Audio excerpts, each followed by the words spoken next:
Hi, Mystery Recapped here. Today, I am going to explain an American science fiction mystery series called Under the Dome. Spoilers ahead, watch out, and take care. The premise of the story is set around a suburban town named Chester's Mill. At first glance, it looks like any normal place, but what happens next is going to shock this quiet, small town. In the opening scene, we are introduced to a non-local named Barbie. He is in the woods, burying the dead body of a man. Barbie's injured forehead suggests he got into a fight with the dead man, but the cause of the murder is unknown. In the afternoon, Barbie is heading away from the town when he comes across the sheriff's car. It makes him nervous, which further diverts his attention from the road. When he finally loses the policeman, some cows block his way. Barbie swerves the car and lands in a field with cows. His vehicle takes a spin, but he comes out uninjured. A few seconds pass before the town is hit by an earthquake. The people freeze in shock as the ground shakes violently. Then, all of a sudden, something drops from the sky in front of Barbie, and everything goes silent. A cow falls to the ground after being sliced in half by whatever substance fell from the sky. Barbie investigates to discover it is an invisible wall. It was so sharp that it even cut the houses that it touched. A teenager named Joe comes to Barbie to see if he is all right. He is also just as surprised about the strange invisible wall. Following that, the sheriff and deputy, Linda, are informed that the power supply to the entire town has been cut off. The phone lines are dead, and the internet doesn't work either. It is as if all satellite connections have been lost at the same time. Then, an airplane flying over the town crashes into the invisible barrier, confirming it is actually a dome and not just a wall. The following explosion causes people to panic. On the radio station, a DJ named Phil and his assistant, Dodie, are trying to establish a connection outside. They're confused because they are the only ones on air right now. Phil looks at the bright side, saying this means their ratings will go up. A fire truck comes from the other side of the dome, but Barbie stops it before it crashes. The police arrive and investigate the wall, but its existence is beyond their understanding. The town's councilman, Big Jim, also arrives at the same time, but is just as confused as the others. The group is informed that every road leading to the town is closed, which is causing several accidents. To stop such accidents further, they will have to issue an emergency announcement immediately. Somewhere else, two youngsters named Junior and Angie are enjoying a romantic morning together. Angie is also Joe's elder sister, who works as a volunteer nurse. In the heat of the moment, Junior confesses that he is in love with Angie. His heart breaks when she says she doesn't feel the same. They get into an argument that ends when Angie spontaneously slaps him and storms off. That could have gone better for Junior.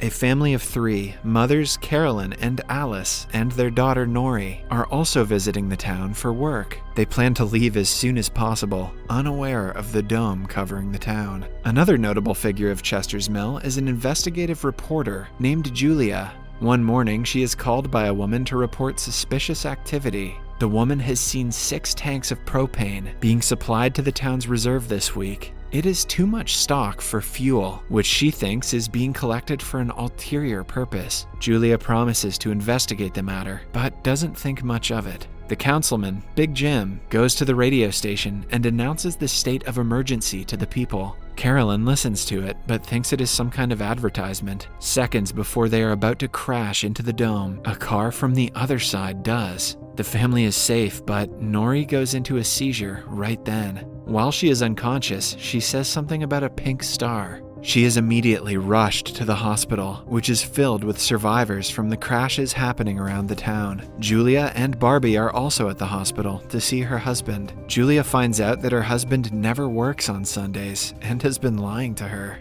Outside, Barbie meets Angie and talks to her over cigarettes. Junior sees them together and is filled with jealousy. Over time, his love for Angie has turned into an obsession, and seeing her with another man triggers something inside of him. By now, the borders of the town are being guarded by the military. Several scientists and experts are trying to find out what might have caused the strange phenomenon, but no one has the answers. A few hours later, Big Jim meets the sheriff and asks him about the propane. They vaguely talk about everything they have done to save the town. It is clear that they know something about the dome, but they refrain from talking about the matter. Barbie was supposed to be in the town for only a day and has no place to stay. At night, Junior approaches him and starts a conversation which eventually turns into a threat. Barbie is confused about what he did wrong, but the commotion is cut short when Julia interferes. Somewhere else, the teens are partying, ignoring the state of emergency. Joe meets a guy his age, and the two talk about the situation. Suddenly, he goes into a seizure and says something about the pink stars, like Nori did earlier.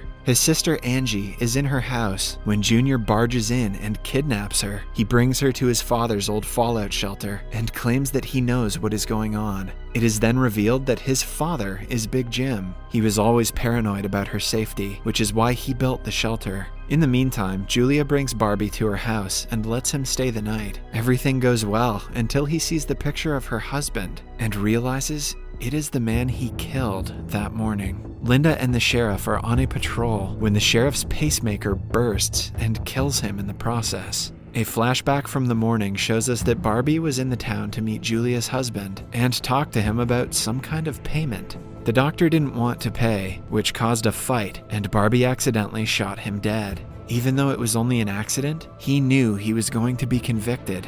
Hence, to avoid it, Barbie disposed of the body. In the morning, he notices that his necklace is missing and asks Julia about it. She promises to keep an eye out for it, but Barbie realizes he left it in the cabin where he killed her husband. Somewhere else, two policemen come running to the sheriff, but by now he is already dead. Linda cries, holding him in her arms. Joe is with his friend Ben, who helped him when he got a seizure last night. Ben asks him what he meant by the pink star, but Joe doesn't remember saying anything after he fell to the ground. In the radio station, Dodie manages to connect with the people outside of the dome using a special device. She can hear the soldiers talking to each other, but cannot talk to them. Till now, even the soldiers are confused about what the invisible thing is. At the town's diner, Big Jim is enjoying breakfast before Linda arrives and informs him of the sheriff's death. They immediately rush to the town's mortician, Lester. In the bunker, Angie tries her best to call for someone, but is unsuccessful. When Junior arrives, he chains her down to a bed. He thinks that Angie's rejection and the dome's appearance are somehow related, and when the dome goes away, she will return back to her normal self. The comment is enough evidence of his mental issues.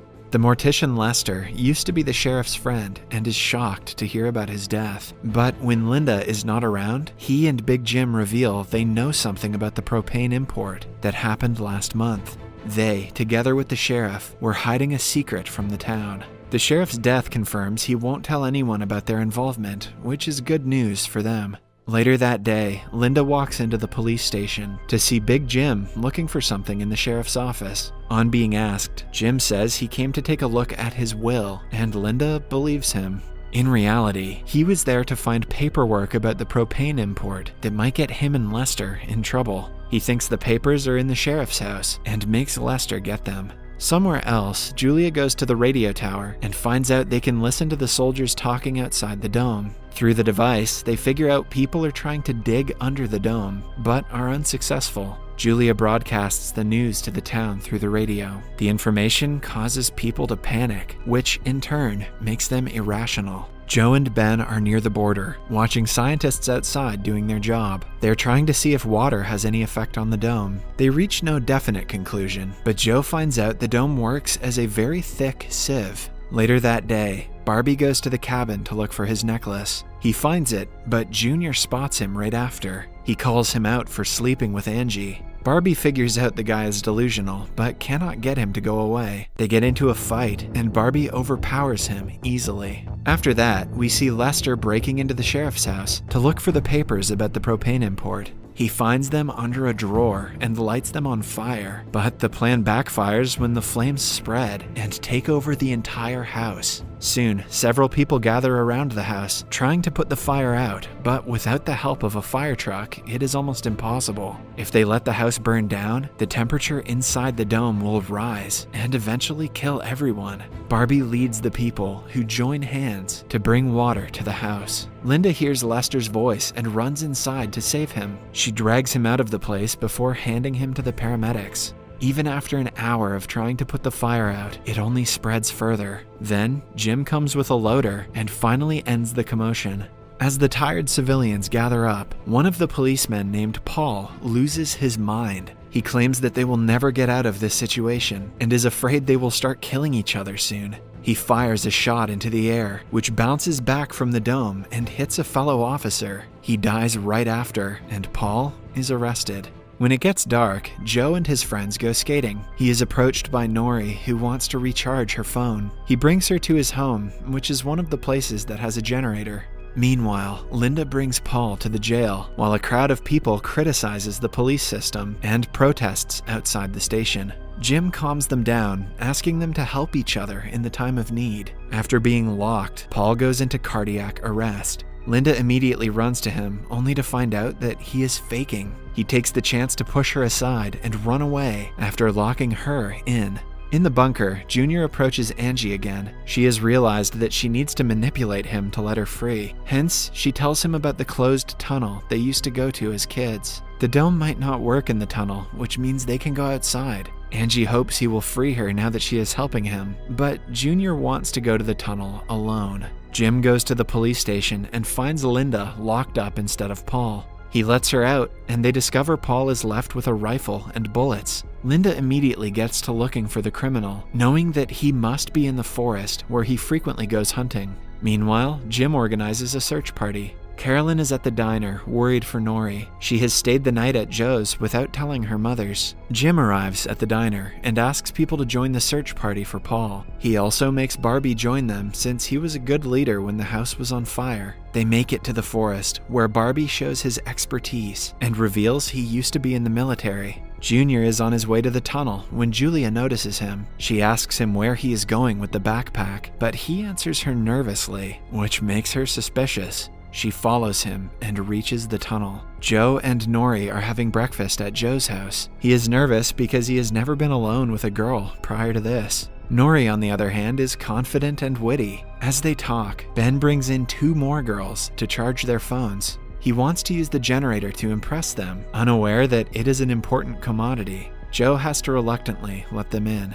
In the woods, the search party runs into Paul, who shoots a guy in his leg. A second guy stays to take care of him, while Jim and Barbie run behind Paul. In the tunnels, Junior reaches the end and finds out the dome runs through it as well. He gets too close to the wall, which makes his flashlight burst like the sheriff's pacemaker. Julia comes out to warn him, but he is not happy that she followed him. Junior loses his mind and starts punching the invisible wall until Julia stops him. They sit down to talk and rest for a while. Julia tells him that she is stuck in her lousy job as a journalist because of a mistake she made in the past. As they chat, Junior reveals that his bruises were caused by Barbie. He asks her to stay away from the guy, making it seem like Barbie hit him for no reason. By now, Joe's house is filled with people using his electronics. A bully tries to make people pay for the electricity that he doesn't even own. When no one stands against him, Nori takes the matters into her own hands. The conversation gets heated, but before anything happens, the lights go out.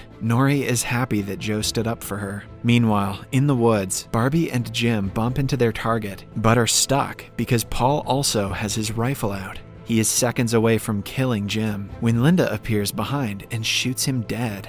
At Joe's house, Carolyn arrives and asks her daughter to be more responsible. Joe and Nori hold hands, which creates strange sparks and sends them both into a seizure. They again collectively chant about some kind of pink stars falling in line. In the bunker, Junior visits Angie again, this time with a first aid kit. She helps him dress the wounds on his knuckles, but secretly keeps a pair of scissors to herself. In the last scene, Julia and Barbie are home after a long day. Julia has started to suspect him after what Junior told her. When he is in the shower, she goes through his belongings. Subscribe for more videos like this, turn on notifications, and leave a like to help the channel out. Thank you for watching.